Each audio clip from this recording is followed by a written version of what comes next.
Hey y'all! We have some news. We are moving we're moving to SoCal. So for those of you who don't know, we currently live in the Bay Area and we have been living here for over 10 years, both of us already. We are moving because there is a lot more opportunity in SoCal for us, both of us actually. Alejandro's actually studying film. It's gonna make a lot more sense for us to be down there. Do you wanna say something? No, I don't know. What should I say? I don't know. So I've asked Alejandro to write down 5 questions about my experience in the Bay Area, and I've done the same for him. So we're gonna ask each other our 5 questions. Let's see where this goes. These are surprise questions. Never heard these questions before. And he's never heard my questions before either. So this is gonna be interesting. Do you wanna start or should I start? I'll start. Okay. My first question is your favorite VIP moment where you felt like you felt like a VIP. Okay, I have one. I've mentioned it in other videos, but I'm a vocalist and I sing, and I've performed in the city before. I've performed at different places. I used to have this monthly show that I used to do. It was called A Song for Your Soul, but I had one of my first paid singing gigs in the city, and it just so happened to be at Feinstein's at the Nico. What really made me feel like a VIP was not just the fact that I was on a stage that was shared by some really great artists. It was the fact that I had a green room. It was my first green room experience for me. So shout out to Joe because he got me into that performance. Okay, this is a good one for you. Who was your favorite visitor? Ever? And why? Yep, in the Bay Area. God. I used to live with a French woman and she regularly had visitors from Europe come, and I learned lots of different fun things from European people. Like what?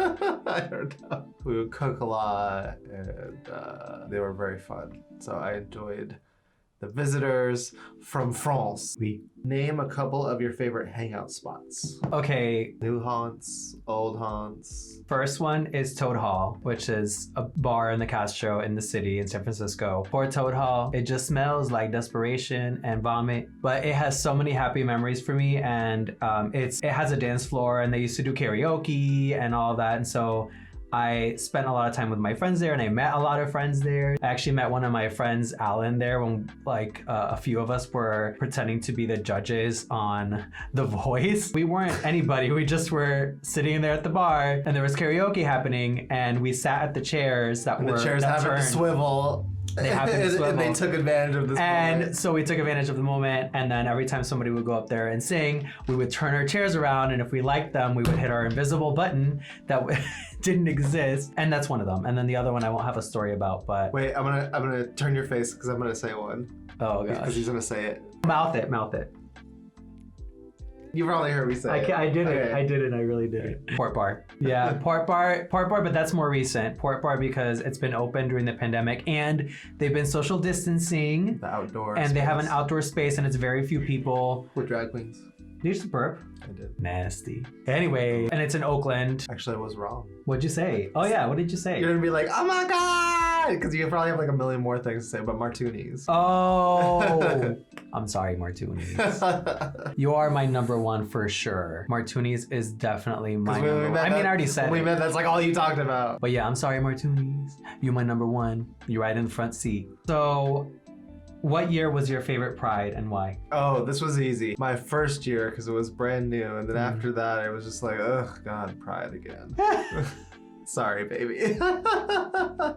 No, it was fun for the first couple of years, but it's like, I lived in the city for like 10 years. So like when you do like something, it's literally the same thing every year. I would look forward to doing Prides in other cities. Yeah, my first Pride, and my roommate took me to the Castro, and I was just like, oh my God. And that's when it was real crazy, when like they had Pink Friday, and oh yeah, they had all the things out, and people were just dancing in the streets, and there was DJs, and yeah, it was crazy. Ooh, this is a good one. Name your favorite tourist trap. I mean, it's kind of like very broad, but honestly, Pier 39, it's pretty dope. Like even if you've been living here for a while, just go back and visit. I know you get, like Alejandro said, you get used to things after being here for a while, but when you go back and like experience it again, it's really nice to experience it with guests, like people who visit. That would be my favorite tourist trap. Yeah. So what's the craziest situation that you've ever been in San Francisco? And this is specific to San Francisco. I think one of my probably scariest or most annoyed times, I was VJing. I did lights at a nightclub. And I used to ride my bike there, and it let out at like 4. And I got to my bike, and someone had stolen my seat. I had like my bike, but I just had no seat, so I couldn't ride it. And that was before Uber, so I couldn't really call like, and you know, I had a bike, and I lived kind of close, but not close enough. The regular bus wasn't running, so then I had to do the night owl. Girl, ran this story through. is running far. I was not having it. Damn. I can tell. Next question, please. Next question. I hit a nerve, y'all. Got dark. Okay. Best concert venue. Fox Theater. Fox Theater, hands down. Fox Theater, Oakland, to be specific. I'm gonna miss it. No, I'm gonna miss it. They call it the Telegraph Room. Ah! So they have the Telegraph Room, which is worth every penny just for the experience. But basically, for every concert, you have the option to upgrade to like these VIP or Telegraph Room tickets, which I think end up being about like It's like $40 each, was it? It's like $50 more. And you can go in through this private entrance. You No have your line. own, no line. There's food. Free coat check. Free coat check. Food. You have your own bar, and you can No go in and bar. out of that little section as much as you want, and then go into They the got venue. water everywhere. Water everywhere. Oh.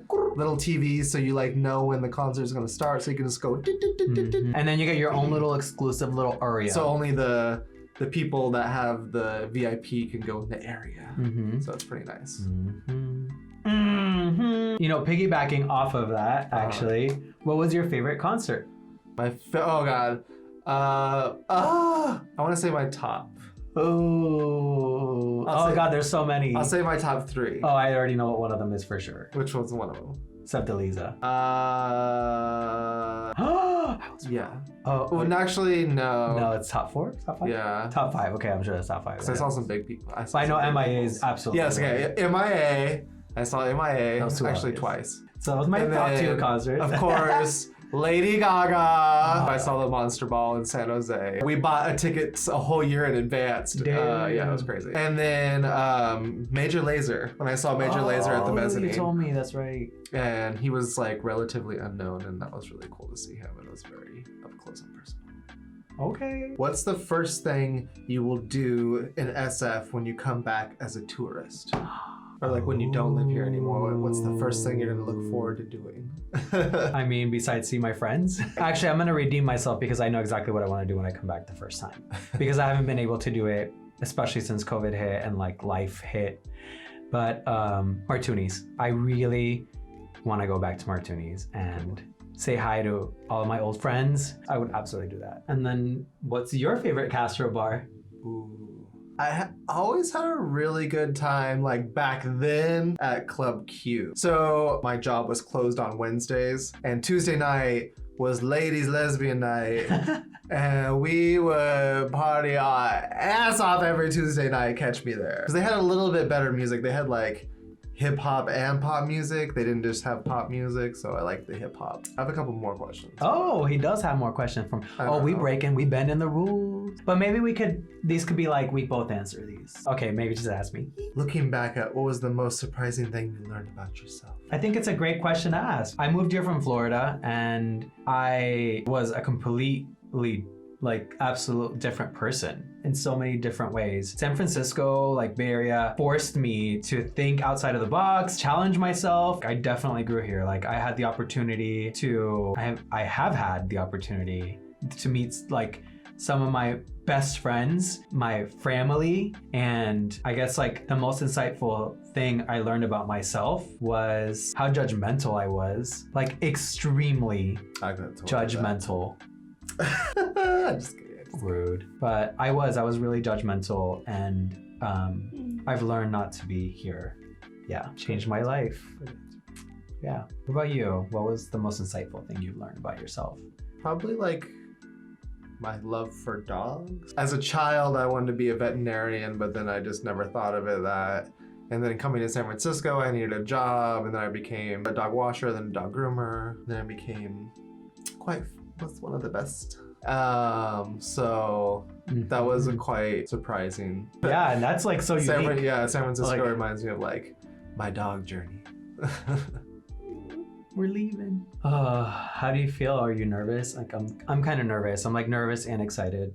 I'm nerve-sighted. I'm familiar with the area because I'm from Southern California originally, but I'm nervous to like start a new job, of course. There's some friends down there that I'm very excited to see, but I am sad to leave some friends up here. I'll be excited to be closer to my family. Yeah, so if y'all haven't noticed, I've been a little bit MIA on YouTube and We're Instagram stressed. and social. And this is why, y'all, because we have been packing our entire home, our entire We knew lives. we were moving, but we're unclear about where, and then we found a place rather quickly, and then it was like 30 days. Let's do it. And just the logistics of moving during a pandemic. I mean, I'm mostly excited, but yeah, just still nervous, like to like figure it out. I just want to be there. I have this feeling, like I just know it, that like we're gonna meet some really incredible people down there too. I'm really excited to honestly like even collaborate with people down in Los Angeles because there's a lot of creativity down there. Anyway, y'all, that's pretty much the questions, but